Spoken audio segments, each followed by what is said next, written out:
Bila saya menerima uang sebanyak 20 miliar dengan cuma-cuma, maka uang tersebut akan saya gunakan untuk A, B, C, dan seterusnya. Jawab dua pertanyaan ini dengan cepat. Bismillahirrahmanirrahim. Assalamualaikum warahmatullahi wabarakatuh. Selamat datang kembali di channel Mas Hendy. Semoga teman-teman dalam keadaan sehat dan Allah mudahkan dalam menggapai rizkinya. Kita samakan persepsi terlebih dahulu ketika kita akan membahas masalah uang, harta, ataupun kekayaan. Bukan berarti apa yang akan kita bahas nanti adalah akhir dari tujuan hidup kita. Tapi justru bagaimana caranya agar uang, harta, ataupun kekayaan bisa menjadi penolong kita kelak di akhirat. Mungkin dengan cara kita sering bersedekah, membantu banyak orang, ataupun saling berbagi. Kaya itu relatif tergantung dari sudut pandang yang berbeda.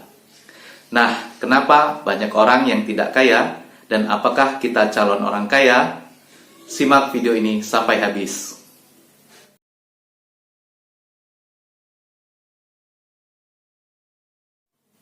Sebelum kita membahas lebih jauh mengenai uang, harta, ataupun kekayaan, maka ada baiknya kita jawab dua pertanyaan ini dengan cepat.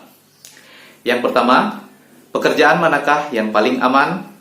A. Pegawai ataupun karyawan. B. Pedagang ataupun pengusaha. C. Orang yang sudah sangat kaya. Pertanyaan yang kedua, bila saya menerima uang sebanyak 20 miliar dengan cuma-cuma, maka uang tersebut akan saya gunakan untuk A, B, C, dan seterusnya. Jawab dua pertanyaan ini dengan cepat.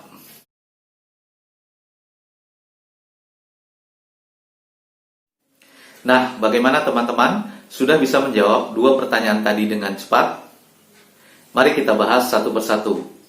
Untuk pertanyaan yang pertama, manakah pekerjaan ataupun posisi yang paling aman? Maka jawabannya adalah tidak ada pekerjaan ataupun posisi yang paling aman. Zaman terus berubah seiring dengan perkembangan ilmu dan teknologi. Situasi politik pun berubah dengan sangat cepat.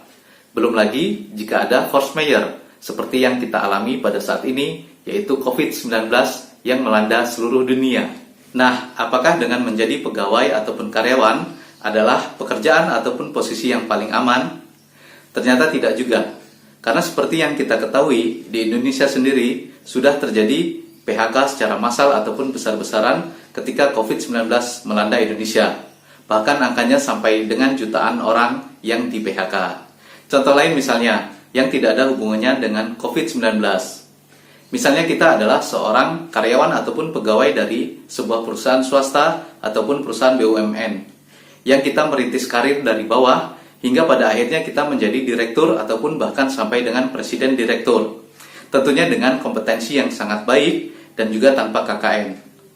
Nah, bila terjadi merger, akuisisi atau perusahaan tersebut diambil alih oleh pemerintah, maka siapa orang yang pertama kali kemungkinan diganti?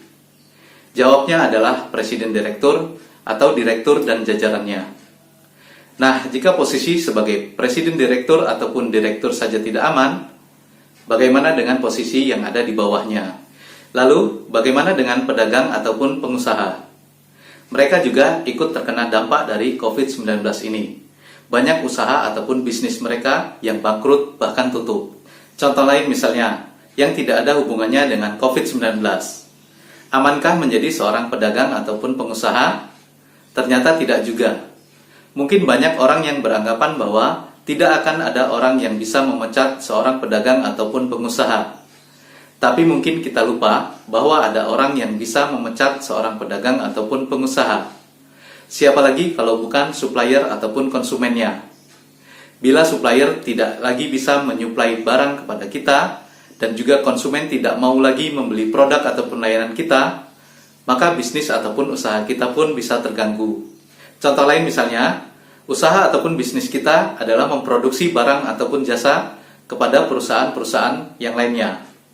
Nah, tiba-tiba dari perusahaan-perusahaan tersebut mengganti manajer pembeliannya dan mengubah kebijakan untuk tidak lagi membeli produk ataupun layanan kita. Bagaimana? Amankah menjadi seorang pedagang ataupun pengusaha? Tidak juga. Karena dari situ omset kita bisa turun drastis, bahkan bisa sampai dengan 100%. Nah, lalu bagaimana dengan orang-orang yang sudah sangat kaya raya? Apakah mereka tidak mungkin bangkrut? Ternyata sama saja, mereka pun bisa mengalami kebangkrutan. Mungkin teman-teman sudah mengenal nama-nama berikut ini. Mereka adalah orang-orang yang sangat kaya raya dengan level dunia. Tapi datanya, setelah 25 tahun, dunia dengan mata terkagum-kagum memandang orang-orang kaya tersebut, 4 diantaranya mati dalam kemiskinan, bahkan tidak sepeser pun meninggalkan bagi ahli waris mereka. Dan bahkan ada yang di akhir-akhir hidupnya hanya mengandalkan hutang untuk sekedar bisa bertahan hidup. 2 diantaranya mati bunuh diri, 2 diantaranya masuk penjara, dan 1 orang diantaranya masuk rumah sakit jiwa. Nah, dari pengalaman orang-orang kaya dengan level dunia yang mengalami kebangkrutan yang saya ceritakan tadi, maka kita bisa mengambil pelajaran bahwa orang-orang yang sangat kaya pun bukanlah suatu posisi yang aman. Bahkan mereka pun bisa mengalami kebangkrutan. Kemudian, untuk pertanyaan yang kedua, bila saya menerima uang sebanyak 20 miliar, maka uang tersebut akan saya gunakan untuk A, B, C, dan seterusnya. Sebagian besar dari kita mungkin berpikir uang tersebut akan kita gunakan untuk membeli barang mewah, seperti rumah mewah, apartemen mewah, villa mewah, ataupun mobil-mobil mewah, seperti Mercy, BMW, Jaguar, Lamborghini, Ferrari, ataupun kita membeli tas-tas mewah, ataupun pakaian-pakaian mewah, ataupun perhiasan-perhiasan mewah. Sementara di sisi lain, ada sebagian kecil orang yang berpikir bagaimana caranya uang sebanyak 20 miliar tersebut bisa bertambah lebih banyak lagi. Mereka seringkali menginvestasikan kepada hal-hal yang menguntungkan, misalnya seperti membeli tanah, membeli sawah, membeli kebun jati, membeli rumah mewah, membeli apartemen mewah, tetapi untuk disewakan, ataupun juga membuat kos-kosan untuk disewakan, ataupun juga membeli perusahaan, ataupun mereka melakukan bisnis ataupun usaha sehingga uang sebanyak 20 miliar tersebut bisa berkembang lebih banyak lagi. Inilah yang membedakan antara orang-orang yang sangat kaya dengan orang-orang yang biasa-biasa saja. Orang-orang yang sangat kaya bisa semakin bertambah kaya lagi karena seringkali mereka membuat keputusan-keputusan yang cerdas. Mereka seringkali bisa bertahan melewati badai resesi ataupun yang sekarang melanda seluruh dunia, pandemi ataupun COVID-19. Mereka masih bisa tetap bertahan dengan kekayaan mereka. Sedangkan bagi orang-orang yang biasa-biasa saja, walaupun sudah diberikan uang sebanyak 20 miliar ataupun diberikan harta ataupun kekayaan, mereka akan kembali menjadi orang-orang yang biasa-biasa saja. Karena seringkali mereka membuat keputusan yang keliru ataupun bahkan salah. Lalu, hal apakah yang membedakan antara orang-orang yang sangat kaya dengan orang-orang yang biasa-biasa saja? Berikut ini adalah 4 hal yang membedakan antara orang-orang yang sangat kaya dengan orang-orang yang biasa-biasa saja. Yang pertama, orang-orang yang sangat kaya selalu siap.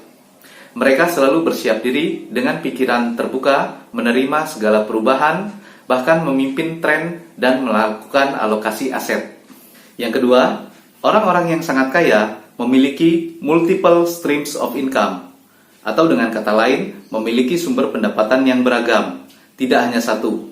Misalnya, mereka sudah memiliki usaha peternakan ayam, lalu mereka membuka restoran ataupun rumah makan ayam goreng ataupun ayam bakar misalnya. Di sisi lain, mungkin mereka juga mempunyai usaha dengan menjadi developer perumahan mewah misalnya, ataupun memiliki kebun, sawah, ataupun ladang yang menghasilkan. Bisa juga mempunyai kos-kosan yang disewakan kepada orang banyak, ataupun misalnya mempunyai usaha-usaha yang lainnya, usaha konveksi, cucian mobil, dan seterusnya. Dengan kata lain, orang-orang yang sangat kaya tidak bekerja untuk uang, atau tidak mempekerjakan diri mereka sendiri untuk menghasilkan uang. Tetapi mereka berpikir, bagaimana caranya agar uang bisa bekerja untuk mereka melalui sistem yang mereka bangun dari bisnis ataupun usahanya. Sehingga seringkali mereka tidak terlibat secara langsung untuk mengelola ataupun mengurus bisnis ataupun usahanya. Kebanyakan bisnis dan usaha mereka dikelola oleh orang lain, oleh karyawannya. Yang ketiga, orang-orang yang sangat kaya tidak akan membeli barang mewah sebelum mereka merasa mampu untuk memilikinya. Dan ketika mereka membeli barang-barang mewah tersebut, mereka memastikan bahwa nilai investasinya cenderung naik, bukan malah turun. Dan ketika mereka membeli barang-barang mewah tersebut juga, Mereka memastikan akan menggunakan dalam jangka waktu yang lama, 5 tahun, 10 tahun, 15 tahun, ataupun sampai dengan 20 tahun. Mereka tidak suka gonta-ganti barang mewah hanya untuk menunjukkan eksistensi mereka saja. Terakhir, yang keempat, orang-orang yang sangat kaya sangat senang sekali berbagi kepada banyak orang. Seringkali mereka mendonasikan uang mereka ke badan amal. Mereka sangat gemar berinfak dan bersedekah, sehingga uang, harta, ataupun kekayaan mereka bertambah banyak dan diberkahi oleh Allah, selama mereka mencari ataupun mendapatkannya dengan cara yang halal. Demikian yang bisa saya sampaikan. Semoga bermanfaat. Terima kasih sudah menonton. Wassalamualaikum warahmatullahi wabarakatuh.